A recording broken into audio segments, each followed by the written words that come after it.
Hey everybody, it's Jerry. What is Jerry doing now? What the hell is he doing in the kitchen? Well, I'll show you what I'm doing. I am doing a little food prepping.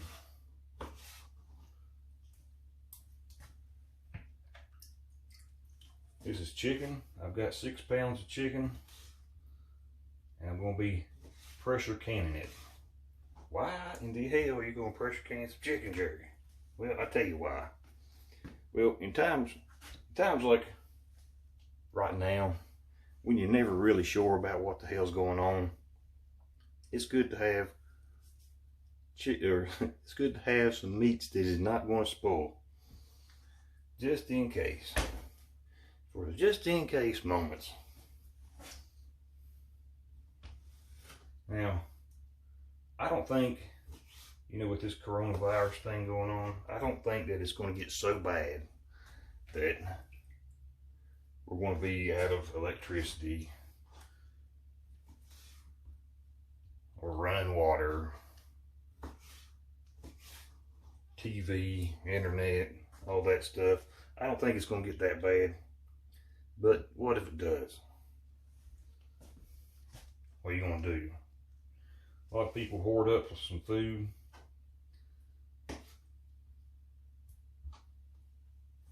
A lot of people don't think about what kinds of food that they're hoarding.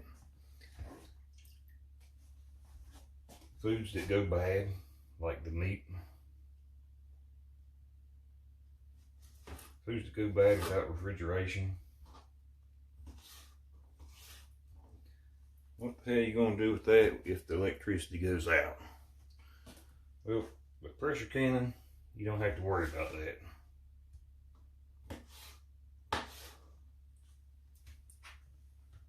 When it's properly canned, properly stored, this stuff will last for years and years and years. A lot of people don't know how to pressure can. A lot of people don't care to know how to pressure can. Then there's a lot of people, like right now, who has just recently got into pressure canning. I wonder why.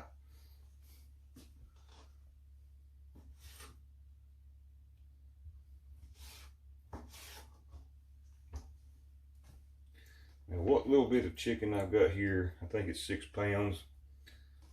What little bit of chicken I've got here is not going to make very many jars. But it should be enough to make it a complete, I think my pressure cooker holds 7 of the small jars.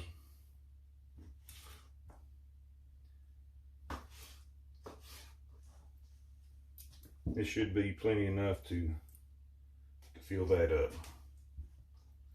You can add all kinds of different stuff to this, but I like to make mine just plain. Just throw chicken in there, maybe a little salt, in case I want to make something out of it later on that doesn't call for all the spices and crap that I would like to put in. Put you a little bit of salt. That's about how much I put in there. Put it at the bottom, because when this stuff boils, it just boils up, right? That's the way that I started doing it a couple of years ago.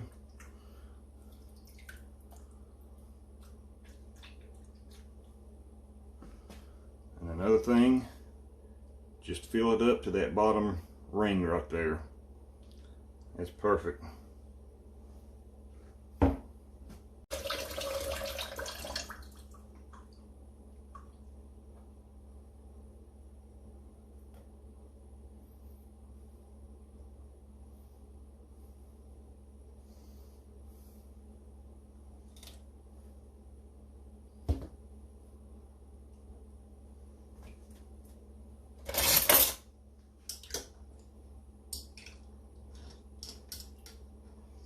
What I'm doing here with the fork is I'm taking it down through this chicken all the way around it. in case there's any air bubbles. Get those released.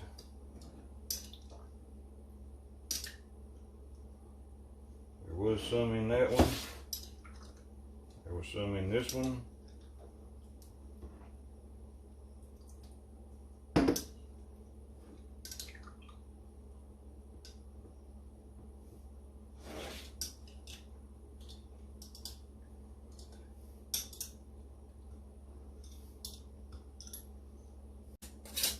And like I said, I've never had any kind of problems.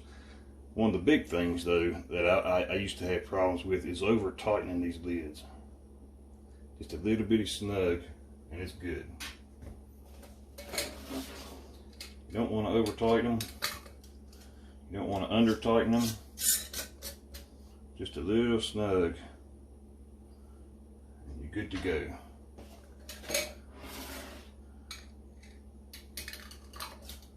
From what I can understand, the process with this is the air has to release from here, and then, you know, all this cooks, and when it cools down, that damn lid just seals tight.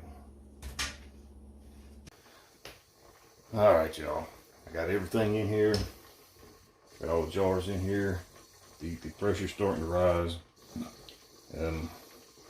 It's almost at 10 pounds pressure. You want around 12 pounds. Got 12 pounds for 75 minutes. Once it hits 12 pounds, start timing for about 75 minutes. That's what I usually do. I forget what the manuals and things call for, but about 75 minutes at 12 pounds pressure. As soon as it hits 12 pounds, I'll set the timer on my stove. I'll be good to go. So I'll bring you back when it's done, everything cools down, and we'll check it out and see how it's done. Alrighty, this is it.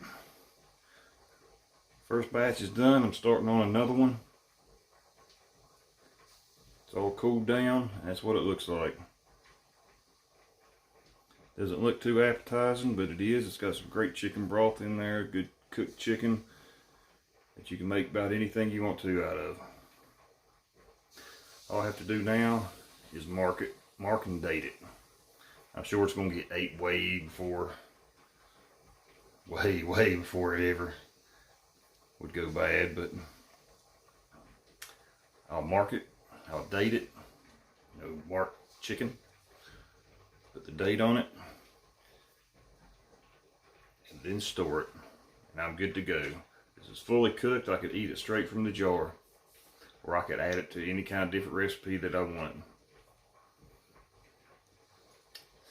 That's good to go. Anyway, I'm out of here, y'all.